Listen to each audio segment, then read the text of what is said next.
All right, Hero Nation. So I am thrilled about this interview. We've been talking about this for a couple months, and I'm thrilled that this is happening. So this is a huge privilege, and I am so grateful that you're doing this for these guys. So you are the epic legend Johnny Quinn. Right? Well, I don't know about that, but yeah, that's my name. Yeah, that's the word on the street. So you have been through, and I've watched your videos, I've followed you. You have been through some major stuff in the last several years, which I'd love for you to tell us about. And yet, so first off, who are you? Well, I am a professional speaker, U.S. Olympian, former pro football player, and owner of the Johnny Quinn Insurance Agency. Dang.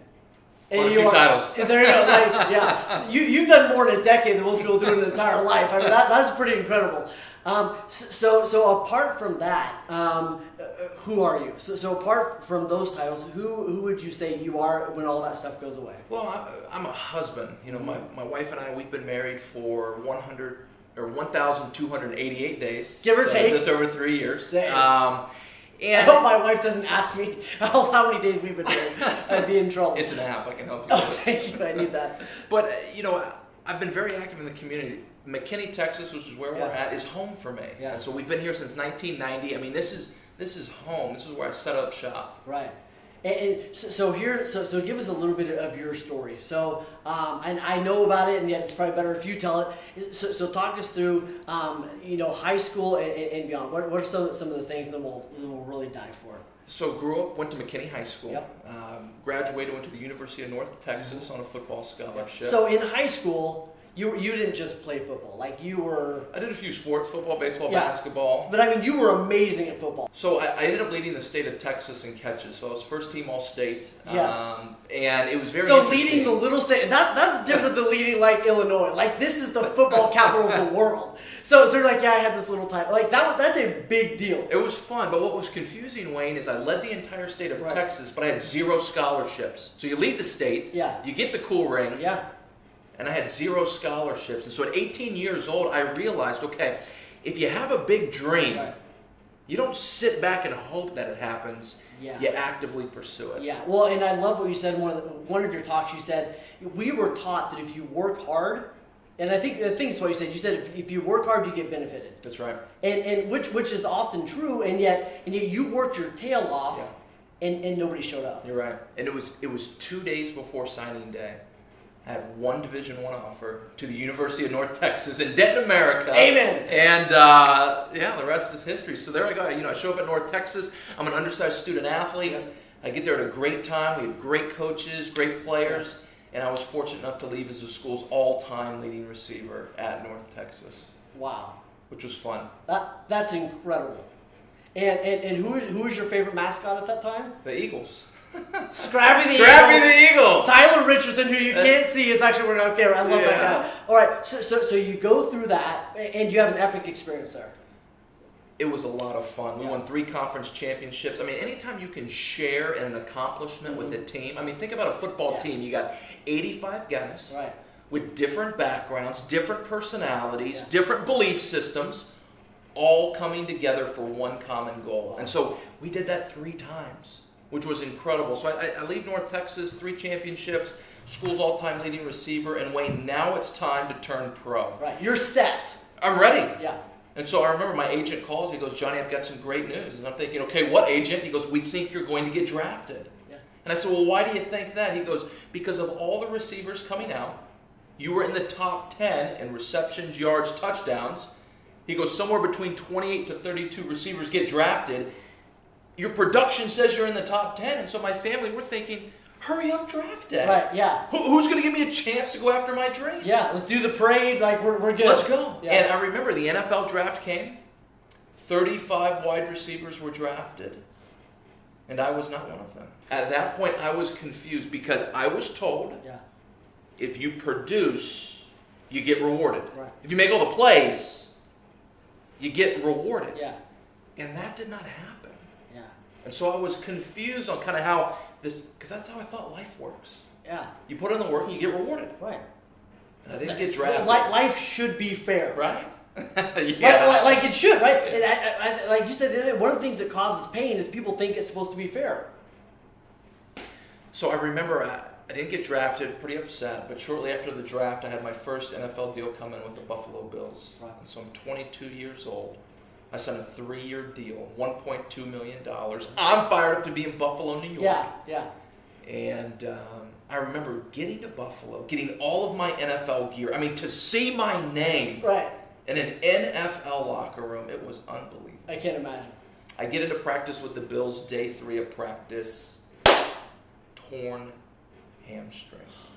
And here's the crazy thing. I ran 4 years of Division I college track and never had a hamstring. But day 3, into my childhood dream coming true, a hamstring injury. Now, do you know what the NFL stands for? Not for long. And boy, they had me on a flight back to Texas so quick, I was out of there. Not for long. But Wayne, that was the first time somebody actually sat me down. Yeah. They looked me in the eyes just like this. Right. And they said, Johnny, you're not good enough. We're not going to keep you around. We're not going to let you rehabilitate your hamstring. Today, we are cutting you. And see, I didn't know how to handle that because I've always been good at football. Yeah. Led the state of Texas in catches, lead as the school's all-time leading receiver. And now I'm not good at football. Yeah. And so I didn't know how to handle that. Right. Yeah, and how much work did you put in to get there? I mean, days, hours. It was the training regimen to make it to the NFL. I mean, that was my life. Yeah. That's what I did. And so that was the first time that it's been taken away. Wow.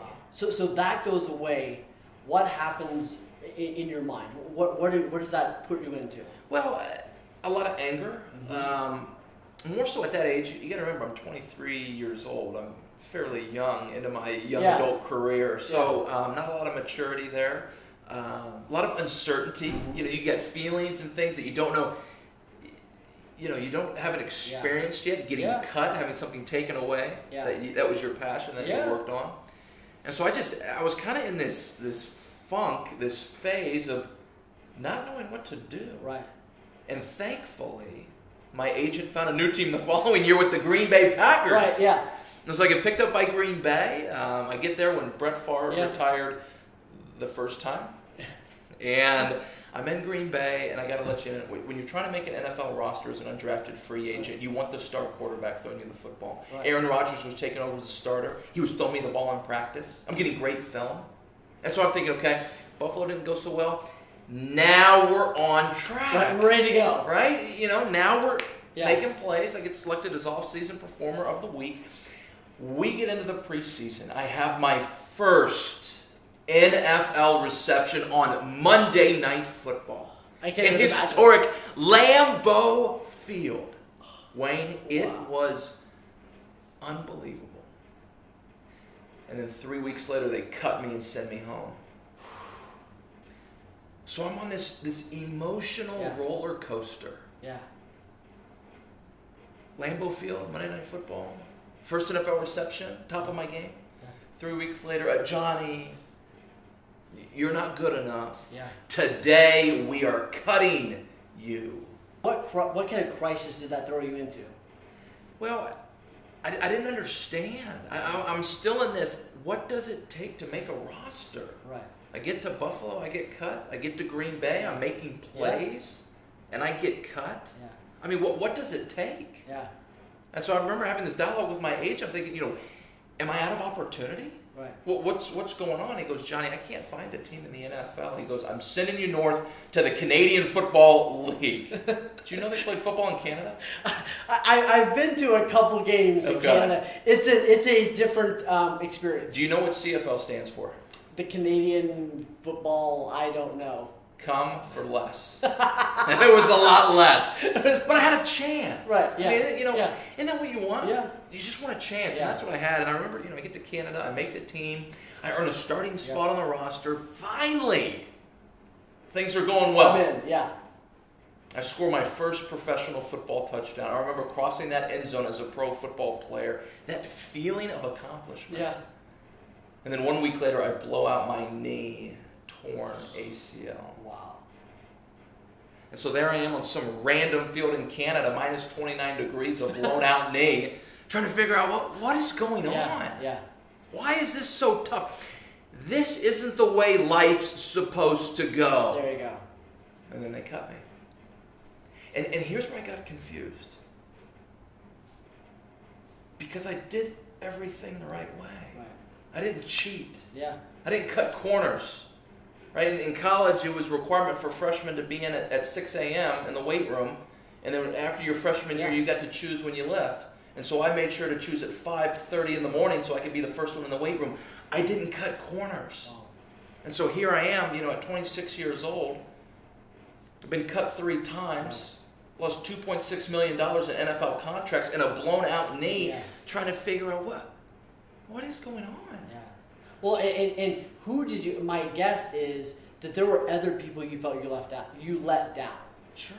Right. So I mean, this kind of throws you into identity crisis because up until this point, you're Johnny Quinn, the epic football player, or at least that's what you're fighting to hold on to. Is my guess. Football was my identity. Yeah. And what was interesting is I kept getting kind of led astray by worldly success because I had a lot of success. Right. Yeah. And then when all that got taken away, it was like building my house on sand. When the Right. storm came, yeah.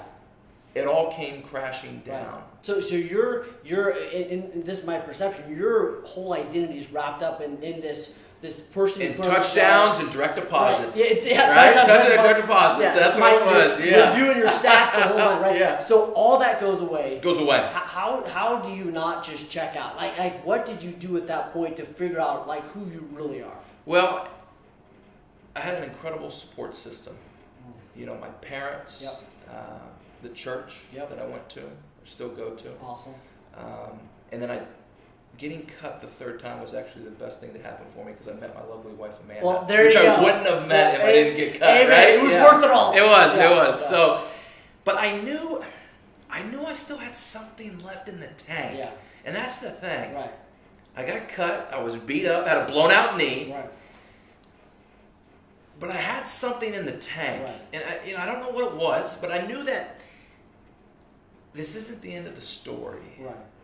And so, I'm talking to my agent, hey, is there any more opportunity? Yeah. None.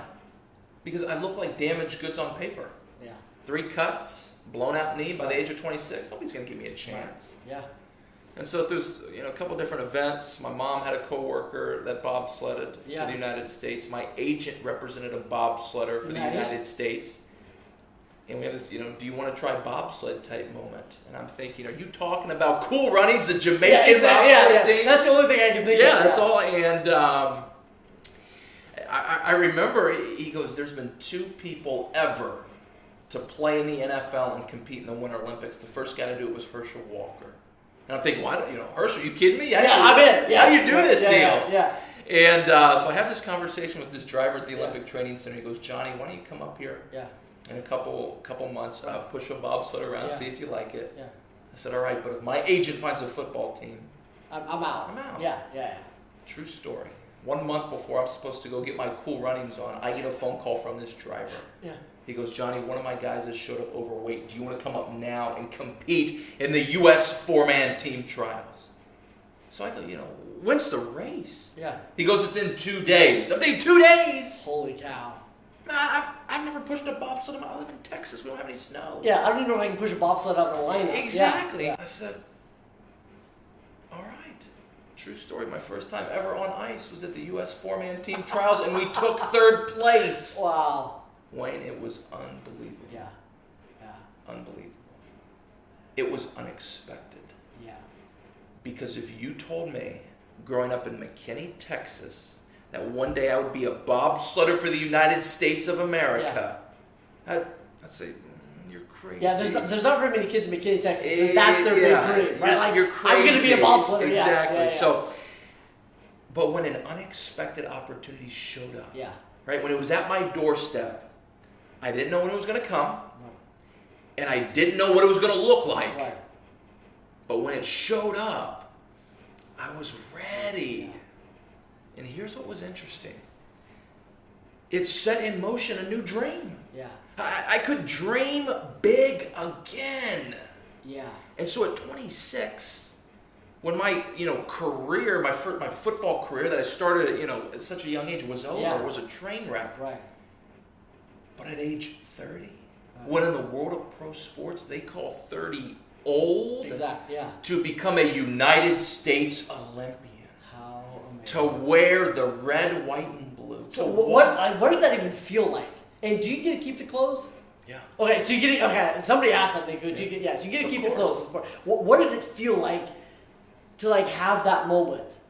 Well, it takes 7 hours to get ready for opening ceremonies. A lot of people don't know that. I know. Ralph Lauren does all the gear. Yeah. And they had Ralph Lauren reps there to make sure that everything was put on properly. Yeah. Because if you're not wearing it properly, you can't walk. Right. And then you have to get every country in line alphabetically. Yeah. But it's alphabetically by the home country's language, their alphabet. Do you know Russian? I don't. Yeah. A lot of people don't. Struggling with English. So I remember getting there, I see Jamaica walking by. I'm like, no, Jay's in front of you. Wait, well, we're on the Russian dialect. So oh my goodness. It took a little while for everybody to get ready for opening ceremonies. But when you walk in opening ceremonies and you hear them say the United States of America, when the adrenaline is out of the roof. I can't imagine. I mean, it is incredible. And I remember, the Olympics, they happen over 17 days. So we get done walking and opening ceremonies. Yeah. We get the bobsled, we get the schedule, when's the bobsled race? Day 16. So we're like, whoa, we got to calm this down a little bit. We got to, There's chill no out. Yeah. We don't want to, get too fired up. So it gave us a chance to go to other venues, support other Team USA athletes, and watch them win their medals. Yeah. I mean, it just added fuel to our fire. Well, and what I love is you have such an example of nobody succeeds alone. That's right. Right? Like, so you talk about, how did you recover? So much of that had to do with the church and the families and the support group. And same thing with the team. There's so many people out there, and I see this in business all the time. They think that they've got to do it on their own. Yeah. It's crazy. It's crazy. In sport, what I love about sport is it teaches you how to work well with others, because if you don't, nobody wins. Yes. Yeah. Nobody wins. Right.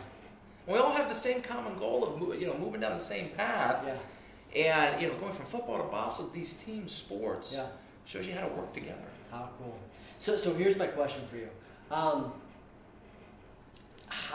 What would you say to someone that has had that dream and it just goes? The first thing you got to do is you got to take time to mourn. I mean, it's a loss. Yeah. When you put time, effort, energy, sweat, tears, the whole shebang. Yeah. You need a break. Yeah. It's literally, you need to regroup. It's literally like a death. It's a loss. Yeah. So you need time to mourn. Yeah. And what I've seen some things go wrong is when somebody just tries to jump into something new without taking time to mourn, reflect. Yep. Because here's what's interesting. My failures in football prepared me for the next step. Yeah. And so instead of using my past as a crutch, or instead of using it as, woe is me, I'm going to use failure to springboard the next opportunity. Because as I went through team trials, and the mental capacity that you need to make an Olympic team, see, I saw some guys crumble mentally. Yeah. And if I didn't have those experiences in football, getting cut at such an early age, I probably would have crumbled too. Huge. I think that is so freaking brilliant, because it's like Steve Jobs said it. You can't connect the dots looking forward. Looking back, you go, wow, boom, boom, boom. Yeah. Right. So I think that's such, and I think one of the things that I would say to other people, one of the things that allows you, other people to get through experiences is by knowing yours. That's right. Right. And it's going, okay, well, if this guy went through it, maybe I can do it too. That's right. Right. If he fell down and got back up, and you get to decide what defines you. Either the failure defines you, or the recovery. That's right. That's right. And that's huge. So what are some of the things you did during those times? You surround yourself with amazing people. You were clear on you're going to keep going. Anything else you tell somebody else to do? I've become, as I've gotten older, an avid reader. And last year I read 40 books in 2016. And you're writing a book, maybe? I am. Okay, it's awesome. Completed. It's at the publisher. It'll be out January 1st. Awesome. So Can't pretty wait. fired up about it. Can't wait. But what I learned early on is that I needed to borrow wisdom. I needed to learn from others that have gone before me. Yeah. And one of the best ways to do that, on my timeline, on your timeline, is to pick up a book, a nonfiction book, not wrong fiction. Yeah, not just any book, a nonfiction book, so I can learn from other people's successes, struggles, failures, how they responded. Yeah. And so what it did is it kind of shed light into, things I could use in my life. Right. Yeah. And so I think that was a game changer for me when I started turning off the TV and picking up a book and just inundating my mind with real life stories of people who've overcome some big things. Yeah. That helped tremendously. Yeah. Well, it allows you to collapse time. It does. Because what somebody learned in 30 or 40 years, you get to learn in a couple hours of reading. That's right. But there's two parts to that. You got to read the content. Yeah. And then you have to use the content. Dang. Right. You read it. Yeah. And then you use it. Yes. And that's one of the toughest parts. I'll tell you where a lot of people mess up. Yeah. And here's where I did, because I struggle with this. You get the content. Yeah. You know you should be doing. You see the path, but you don't do it because pride creeps in. Yeah. See, pride creeps in and says, well, that author, he doesn't really know my story. I'm super special. Right? He doesn't know my background. He doesn't know how many times I've been cut, how much money I've lost. Yeah. You borrow wisdom. Yeah. You listen and move. Yeah. You borrow wisdom. Yeah. You listen and move. They go together. Yeah. Yeah. Well, and you see so many people that are professional class takers. That's right. Or people that go, I read a book a week and I'm like, awesome. Like, have you implemented anything yet? Exactly. And it's huge. So taking that knowledge and turning it, it's a big journey. It is. From learning something to actually doing it and using it. Yeah, it is. And that's a process. And I'm not perfect at it. Yeah. But I've seen the dividends of doing that. Right. The reward of doing that. Yeah. Well, one of my favorite questions that I'm sure you ask yourself is, in a roundabout way, has there ever been a time? Right? So has there ever been a time when I pushed through something and succeeded? And kind of going back to this, that's what you did, right? You went back to those experiences and go, well, if I push through and succeeded there, I can do it again. That's right. Huge. So let me ask this, and this is one of the biggest questions that people ask about you is, how do you mentally push past that point where everybody else gives up? One of the things, as far as going through a breakthrough that I used early on in my career is I kind of wear blinders in the sense of I'm not comparing myself to everybody else. What I'm doing is I'm comparing my production, my effort, my attitude to what I did yesterday. And so now I'm accountable to myself. Yeah. I'm my own hero. Right.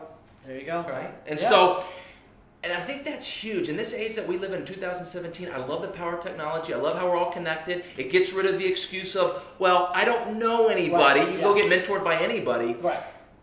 But the caveat to that is, the other side of the coin to that is, you start comparing yourself to everybody's highlight reel. Yes. And so if you're looking for that breakthrough, you're in that struggle point, my recommendation, this is what I did. I kind of put those blinders on. Right. And I evaluated my effort, my attitude, my perspective. Right. And I did that daily. Yeah, huge. Well, and perspective is such a huge piece of that. So for you, and it's kind of interesting, as you were training for all this stuff, how much of your training was mental? So you're I'm sure you're working in the gym like crazy. And yet, what aspects of your training were visualizing or mantras or any of that stuff? Well, I call it bookends. Right. Throughout the day, days can be crazy. Right. I get pulled multiple directions. Now, even in sport, it doesn't matter. Yeah. But I control my bookends. Yeah. What I do in the morning and what I do in the evening. You tracking with me? I'm so with you. Right? Yes. So I can control that. Right. And so when I was getting ready for the Olympics in the morning and before I would go to bed, I would visualize what the ice smells like. Right, I would visualize. What does ice smell like? Cold. There you go. What's cold smell like? Everybody cold. in Texas is wondering what ice smells like. Yeah. But I would visualize what is it going to be like when I get to that start block with my 3 other teammates, and we all come together for one common goal. Yeah. As I walk to that line, am I seeing flags of other countries? Can I find the American flag? See, I visualized that before I even got there. Right. And it was interesting. I remember doing an interview for the NFL Network. They wanted to run an article on NFL players going to the Winter Olympics. Right. Because now there's been 3. Wow. And he asked me this question. He goes, Johnny, you play in the NFL, so what? Right. I'm thinking, wow, this is going to be an interesting interview. Yeah, who let him in, You never know when you go to I'm like, wow, that's okay. Yeah. And he goes, but you've never been to the Olympics. Here's his question, Wayne. He goes, are you going to be nervous? That was his question. Are you going to be nervous. And I remember, I said, you know what, Mr. Reporter, you're right. This is my first Olympic Games. This is my first time in Russia. Right. But what I need you to understand is that this time last year, this time 2 years ago, when I was in McKinney, Texas, running around a middle school track, where there were no camera crews, no fans, no Olympic stadiums, what I need you to understand is that I already knew what this moment was going to be like. See, I already knew what that was going to be like because I scheduled my bookends. I can control my bookends. My mornings and my evenings. At the very end of the day, I can control that. And so I would take time. Hey, what's that going to be like? What's that going to feel like? And Wayne, the reality is, and this is what I've seen, is a lot of people let fear creep in. I'll tell you why you can't do it. When nobody else has done it. We don't have the budget to do it. We don't have the team help to do it. And they let that creep in. And man, you're missing a good opportunity. Well, and here's what's interesting. You know, people say, I love your answer to that question, because people say it's weird that you visualize. Right? Like, I've heard people say, like, it's weird that you visualize. That's a weird thing. Yet the reality is, what they don't, at least in my perception, what they don't understand is, they're visualizing negative experiences. Exactly. They don't realize it. Doing it. That's right. Their picture's just negative, and then it shows up, and they go, see, it was going to be this way. That's right. Whereas you go, it was going to be this way. That's right. Same thing. And here's what I love, and what I want you to get if you're watching this is really that successful people tend to do the same stuff. That's right. Right? Oh. So you listen to all these other people say, I visualize it, and you go, well, if all the other successful people are doing that, I should probably be doing it. And then you just do it. You go, what can I control? What can I not control? That's right. What I look for is I look for common denominators. Right? I'm not looking for that anomaly. I want common denominators. When I look at successful people, they're reading more than they're watching TV. So I'm going to do that. When I look at successful people, they spend time to visualize the outcome they want as opposed to not making time. So I'm going to do that. I mimic what successful people do. And then I have those results. Very interesting concept. Isn't it interesting? It's like people go, how do you predict? You can't predict the future. You kind of can predict the future, right? Based on your activities. And here's what's funny. People go, well, I don't want to get up early. And I go, awesome. Yet every successful person, I don't even have to ask you. I know you get up early. 5:30. Right? I don't even have to ask because I know it happened. Right. You wouldn't be you if you didn't, right? Every successful person gets up early. That's right. That's right. So you probably need to get up. Like, you're probably not going to be the one unicorn that doesn't need to get up. There may be a successful person out there that doesn't. I just haven't met them yet. It's I'm big into daily routines. Because here's what I know. Little things add up to big things, and big things get you beat. Every day we make little decisions. And the reality is we don't see those. I call it lag time. It could be a year. It could be 2 years. It could be 5 years. But there's lag time. And you're going to find out, down that road, did you make those easy little decisions? Because here's the reality, Wayne. You can easily not make these daily decisions. And then you get to the point of, how did I get here? How did I get to this point? And there were little decisions that you did not make every single day. It's like compounding interest. It usually it's not the big decisions. At least it's not the big decisions that define people. That's right. It's right. Do I take the job? Do I not take the job? It's all the little stuff that added up. When I made the Olympic team and I came back, we got a lot of exposure. Right. Sochi, Texas, bobsledder. Well, people don't understand. That was at 30 years old. I turned pro at 22. My lag time was 8 years of getting cut.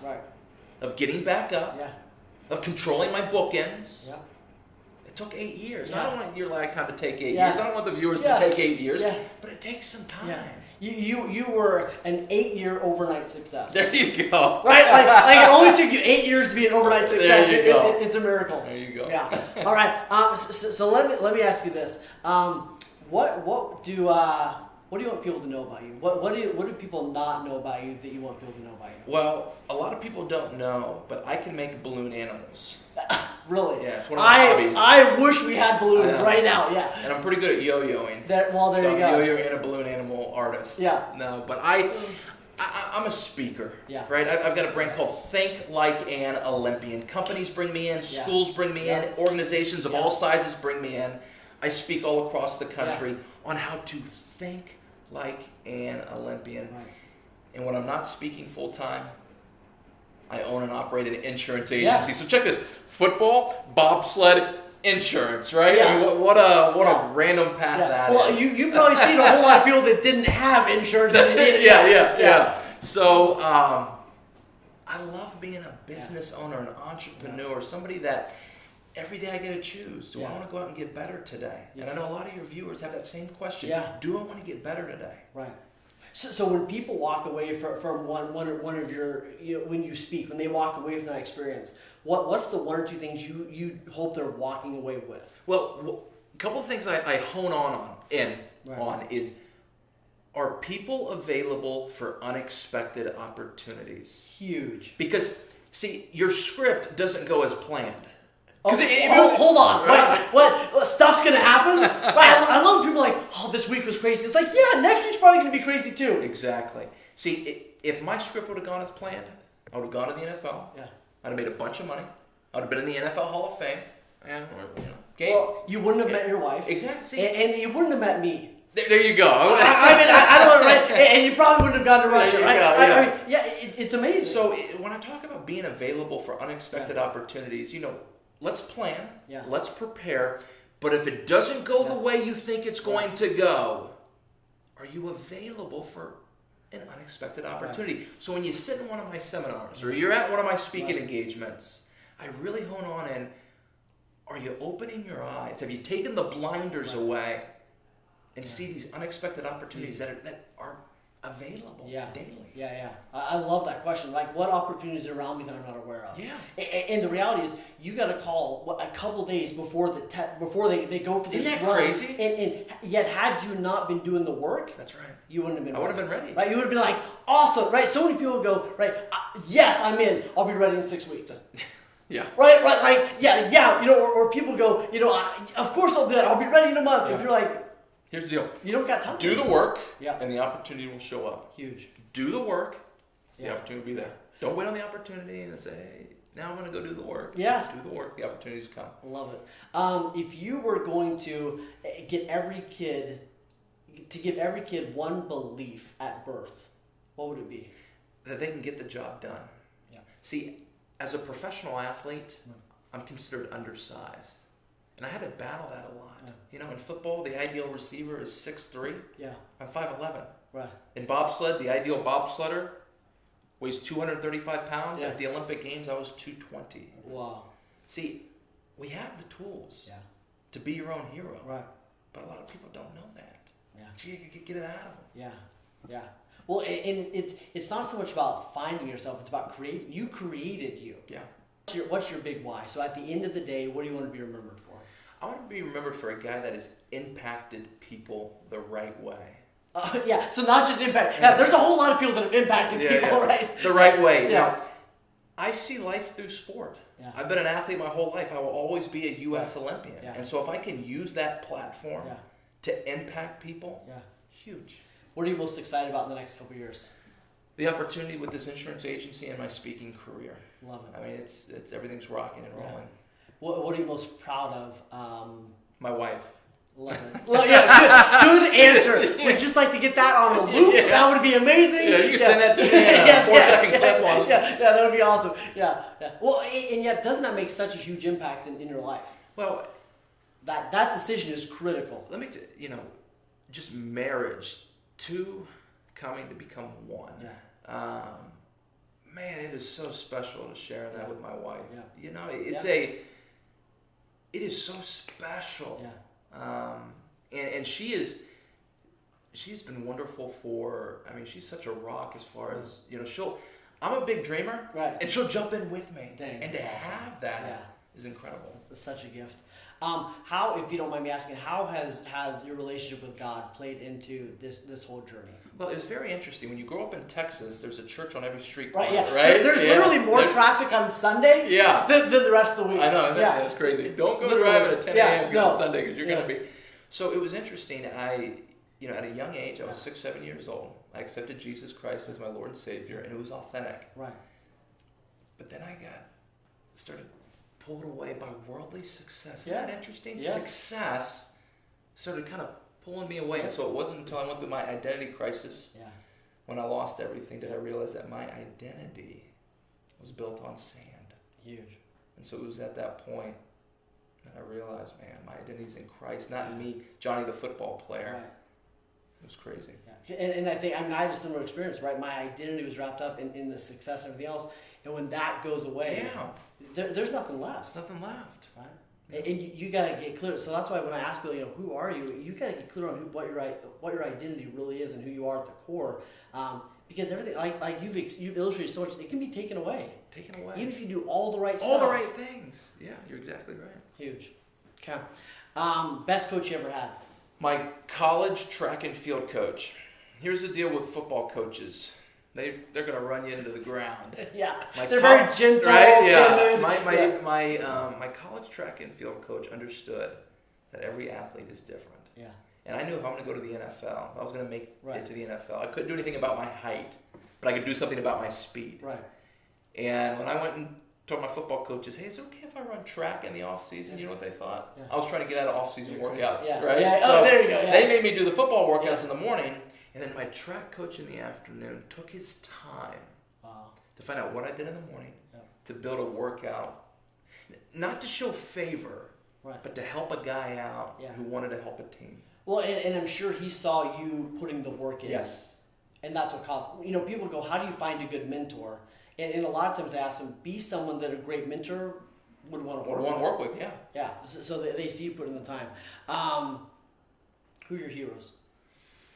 Jerry Rice, Inky Johnson, Andy Stanley. Have you heard of Andy Stanley? I love that man. We were talking about him this morning. Oh my gosh, I watch all of his stuff. That's awesome. My dad went to Dallas Theological with him. Really? Yeah. It's incredible. Amazing. I'm jealous. Yeah, awesome. Those three guys. Yeah, cool. This is Hero Nation. How are you showing up as your own hero? Well, every morning, again, I set this routine. Before I get on social media, before I pick my phone up. Wait, you can do something before you pick your phone up? It's tough. Oh my gosh. It is so tough. It is. Yeah. It's a struggle. I set the tone.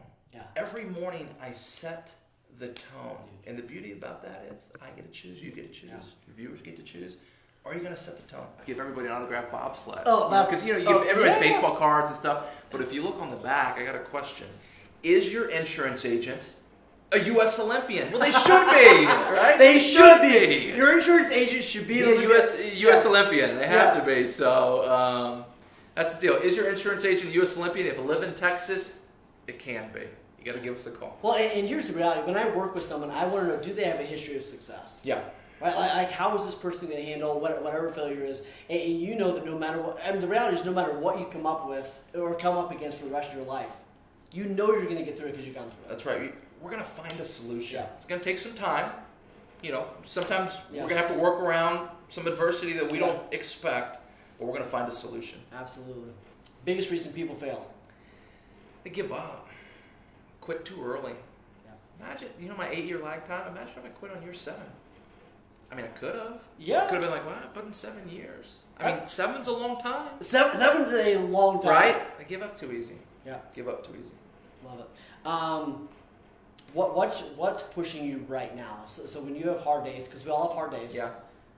Where do you go to in that moment? Well, providing for my wife. When I got married, it is such a special relationship, and it's a new ballgame. Now we don't have any kiddos yet. At some point, we want to have Well, marriage is super easy.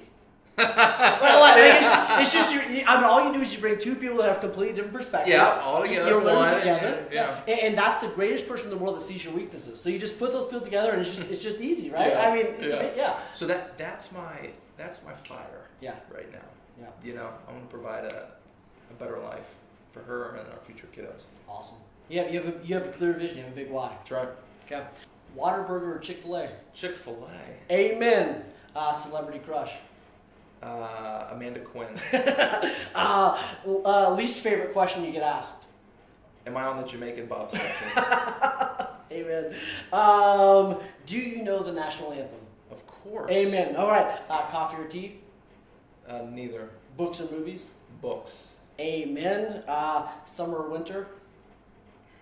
Winter. Amen. There we go. Board games or video games? Video games. I think we can be friends. Okay, crushed. This is a big one for Texas. Crushed ice or cubed ice? I like crushed ice. Amen. That's the right answer. You're winning so far. Cowboys or aliens? Cowboys or aliens? Yep. Cowboys. I thought that was going to be a football question. Cowboys or like Well, Texans? it's just always Cowboys. Gotcha. Yeah. People ask me as I travel the country, like, who's your favorite football team? And I'm like, when I'm in Texas, it's the Cowboys. Because if it's not, you get kicked out. That's right. Yeah, that's true. Who is your favorite football team? Packers. Cowboys. Cowboys, Perfect. yeah. There we go. That's the right answer.